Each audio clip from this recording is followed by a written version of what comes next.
En agosto de 1977, Elvis Presley fue encontrado semidesnudo en el baño, tirado boca abajo sobre un charco de vómito y sangre, y con un libro de posiciones sexuales en sus manos. Sufrió un infarto fulminante en el excusado. Elvis vivió sus últimos años con un corazón muy frágil, que no soportó el esfuerzo que hizo al defecar. Además, la autopsia detectó en su sangre varios medicamentos que no tenía recetados. Se había convertido en un adicto a los tranquilizantes y analgésicos, y también se sospecha que murió por la sobredosis de un opioide que le dio su dentista. Otra teoría dice que fue muriendo desde 1967, cuando tropezó con el cable de un televisor, y al caer se golpeó la cabeza tan fuerte que lo dejó débil, agresivo, delirante. La muerte de Elvis Presley ha sido un misterio.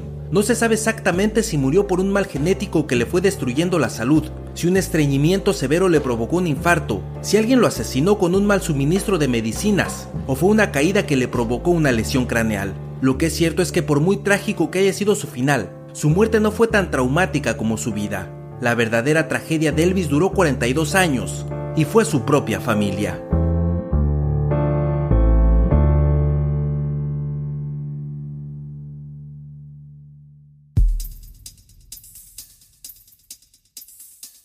La cotidiana aventura de ser humano es extraordinaria.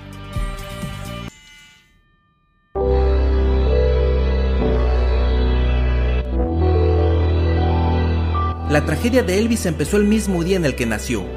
Su hermano gemelo murió a los 35 minutos de haber nacido. En enero de 1935, Gladys Presley, la madre de Elvis, dio a luz a un par de gemelos en medio de la Gran Depresión económica estadounidense. Solo uno de ellos sobrevivió. La familia vivía en total pobreza. Su miseria era tan grande que ni siquiera pudieron hacer un funeral para el bebé muerto. Lo enterraron en una tumba sin nombre, al exterior de un cementerio local. Los padres nunca pudieron superar su pérdida y depositaron en el niño que sobrevivió dos almas, la suya y la del hermano muerto. Gladys Presley lo quiso como si fueran dos, lo protegió al doble y volcó todo su amor, sus emociones y pasiones sobre Elvis. Esa cercanía desmesurada convirtió su relación en un objeto de culto, sagrado, se adoraban. Madre e hijo vivían en una relación idílica mientras el padre tenía poco trabajo y mal pagado. Para colmo de sus desgracias, fue encarcelado por falsificar un cheque, perdió su casa y no volvió a encontrar un trabajo estable. En 1948 se mudaron a Memphis, en donde a pesar de vivir en la miseria, Gladys le dio a Elvis todo lo que pudo. A los 11 años le regaló una guitarra de juguete, y ese fue su primer instrumento. Elvis aprendió a tocar la guitarra de juguete con los ritmos del gospel y el blues, música de los barrios pobres y negros donde pasó de ser un niño tímido, solitario y sobreprotegido, a un chico popular, vanidoso y estrafalario. Se dejó crecer las patillas y se arreglaba el cabello con aceite de rosas, vaselina y peinado de tupé hasta convertirse en lo que hoy conocemos como el rey del rock and roll. A los 18 años grabó su primera canción titulada Mi Felicidad y obviamente fue dedicada a su madre. La estrella de Elvis fue subiendo vertiginosamente a lo más alto del cielo. Comenzó a volar solo, su fama lo alejaba de su madre. Mientras Elvis se elevaba con una popularidad impensable, su madre se hundía en su soledad. Recordemos que Gladys Presley centró su vida en él, era todo para ella.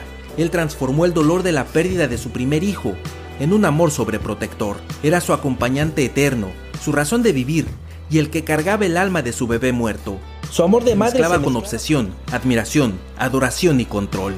Y quizá lo más importante, esos sentimientos maternales tan intensos y enfermizos eran bien correspondidos por su hijo.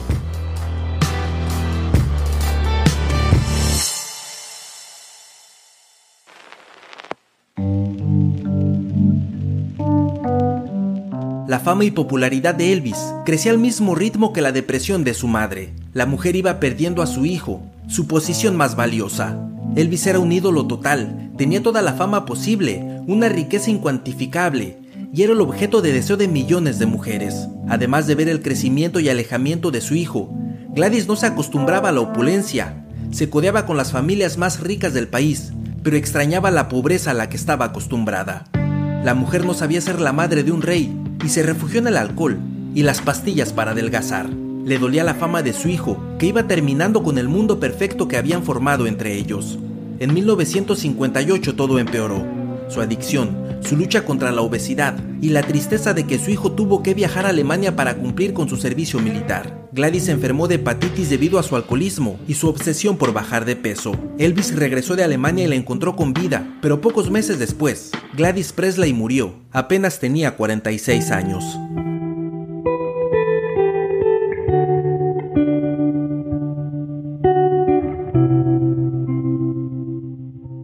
Elvis quedó devastado. Según él mismo, ella fue su mejor mujer. Los que estuvieron en el funeral dicen que se lanzó sobre el ataúd y pidió que no se la llevaran, porque no estaba muerta, solo dormía. Quienes lo conocían afirmaron que desde entonces Elvis solo esperaba el momento de reencontrarse con su madre. Gladys, con su obsesivo amor, pudo compensar la tristeza por el fallecimiento de su otro hijo. Ya había vivido un duelo insuperable. 20 años después volvió a sufrirlo. Al primer hijo lo perdió por complicaciones del parto.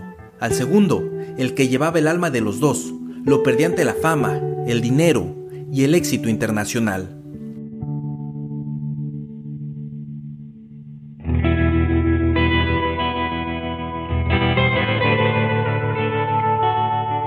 Aunque Gladys impulsó y apoyó la carrera de su hijo, le costó aceptar el estrellato y la gloria de Elvis, y murió enferma y triste. Poco después de la pérdida de su madre, Elvis conoció a su primera esposa, Priscilla. La relación entre Priscilla y Elvis se presentaba ante el mundo como un cuento maravilloso. En la realidad, Priscilla tuvo que vivir con el fantasma de la madre. Según ella misma, el único y gran amor de Elvis fue su mamá. Su relación estaba destinada al fracaso.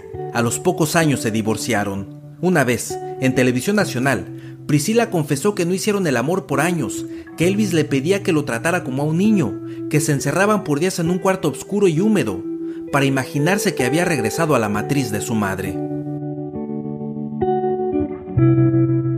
Con el divorcio de Priscilla, empezó la caída del rey.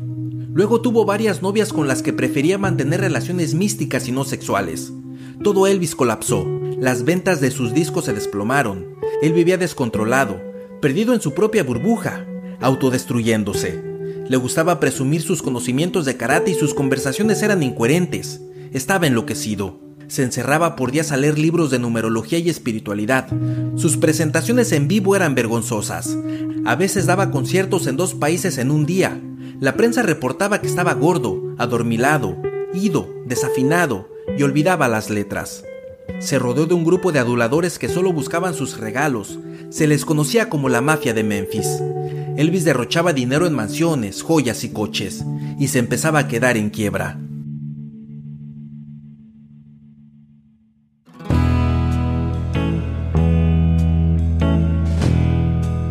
En el fatídico agosto de 1977, Elvis Presley tenía 42 años. Ya estaba solo, arruinado, obeso, muy enfermo, autodestruido. Tenía problemas en casi todas las funciones biológicas, enfermedades que fue arrastrando. Su cuerpo se fue descomponiendo por sus genes defectuosos, debido a que sus abuelos maternos tuvieron una relación incestuosa. Es decir, su madre era producto de un incesto. Incluso todos sus tíos de parte de su madre murieron jóvenes y con padecimientos degenerativos, con genes defectuosos, consanguíneos. Las paradojas del destino quisieron que Elvis y su madre tuvieran muertes muy similares. Ambos murieron en sus 40s, a mediados de agosto, ambos con una terrible adicción al alcohol, a los fármacos y con sobrepeso. Y para dejar todo en familia, fueron enterrados juntos.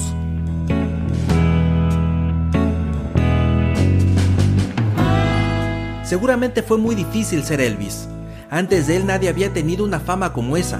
Fue un símbolo de la música mundial, representó a una nueva generación y provocó un cambio cultural. La muerte de su gemelo fue una tragedia que lo acompañó en todos los aspectos de su vida. Su madre tuvo otros embarazos que terminaron en abortos espontáneos. Las desgracias reforzaban el vínculo entre madre e hijo. Por eso cuando murió Gladys, sus altibajos emocionales fueron incontrolables. Para combatirlos y para poder conciliar el sueño, tomaba cantidades excesivas de sedantes y estimulantes, hasta que murió entre su vómito, sangre y pornografía, tirado en el piso junto a un excusado. Ese era el auténtico trono del rey. Era de color negro, y el cual lo vio sentado por meses sin poder defecar, por su intensísimo estreñimiento. Elvis fue un hombre que hizo todo lo posible por escapar de su realidad. Luchó por sobrevivir en la pobreza extrema, la muerte del hermano de quien absorbió el alma, a la obsesión materna, a un cuerpo que se consumía rápidamente y a la adicción a pastillas para olvidar todo lo anterior.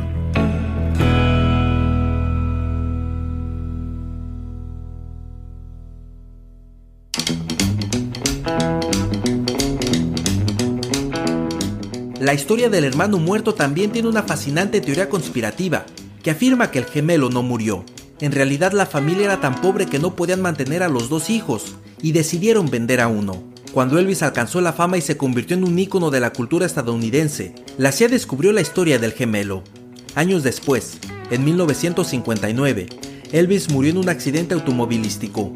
Fue entonces cuando la CIA buscó y encontró al hermano gemelo y sustituyó a Elvis con el fin de mover y controlar multitudes con un falso rey de las masas. Es decir, según una increíble teoría conspirativa, ese hombre de sonrisa perfecta, copete impecable y talento extraordinario no es Elvis, sino el gemelo que supuestamente murió al nacer. Aunque en realidad parece que en esta historia el gran conspirador fue el destino, que quiso que el gran rey del rock and roll tuviera la más miserable de las vidas.